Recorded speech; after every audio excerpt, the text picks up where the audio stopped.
Hello बच्चों, let's read this question. The question says, assertion, a metal sphere of radius 1 centimeter cannot hold a charge of 1 coulomb in air.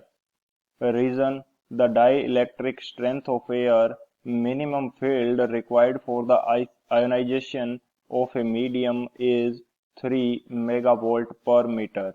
Option first, both assertion and reason are correct, and the reason is the correct explanation of the assertion.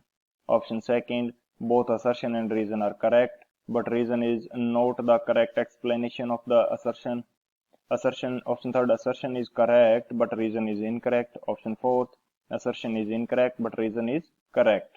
तो basically इस question के अंदर हमसे बोला गया है कि एक मेटल स्फीयर जिसकी रेडियस 1 सेंटीमीटर है तो वो 1 कूलाम का चार्ज होल्ड नहीं कर पाएगा। रीजन इसका क्या दिया है कि जो डाइलेक्ट्रिक स्ट्रेंथ है एयर की वो 3 मेगावोल्ट पर मीटर है। सो बात करते हैं की कंसेप्ट की यदि बात करें तो की कंसेप्ट के हम लोग डिस्कस कर लेते हैं कि जो 1 कूलाम चार्ज है एंड इसके कारण 1 सेंटीमीटर रेडियस के ऊपर कितना इलेक्ट्रिक फील्ड जनरेट किया जाएगा ये हम चेक कर लेते हैं। सो फर्स्ट की कंसेप्ट हमारा क्या हो जाएगा, इलेक्ट्रिक फील्ड, कि ये किस प्रकार से फाइंड आउट किया जाता है। इलेक्ट्रिक फील्ड इसको शो करेंगे ई वेक्टर से एंड इसकी वैल्यू हमारे पास होती है K Q by R square. K is the constant and Q is the charge and R is the radius of that sphere. So ये हमारे पास की कंसेप्ट है। अब बात करते हैं सॉल्यूशन की।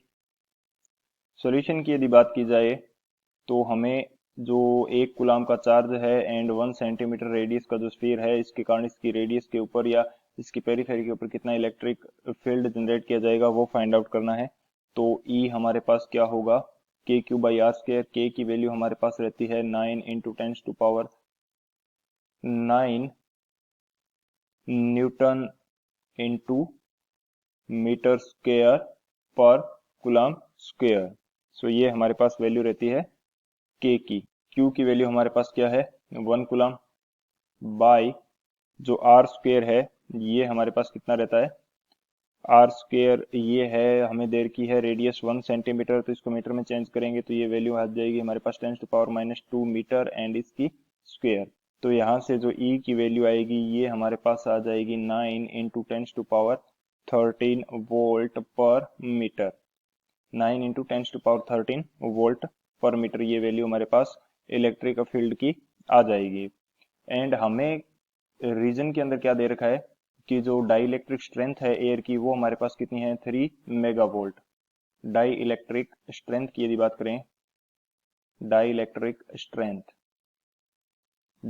स्ट्रेंथ बेसिकली होती क्या है, ये उस इलेक्ट्रिक फील्ड की वैल्यू है जो किसी भी मीडियम को आयोनाइज करने के लिए रिक्वायर्ड होता है। इलेक्ट्रिक फील्ड उस फील्ड की वैल्यू है। यहाँ पर मीडियम एयर है तो एयर को आयोनाइजेशन करने के लिए जो हमारे पास इलेक्ट्रिक फील्ड रिक्वायर्ड होगा वो हमें कितना चाहिए, वो हमें दे रखा है 3 मेगावोल्ट यानी 3 इंटू 10 टू पावर 6 वोल्ट पर मीटर।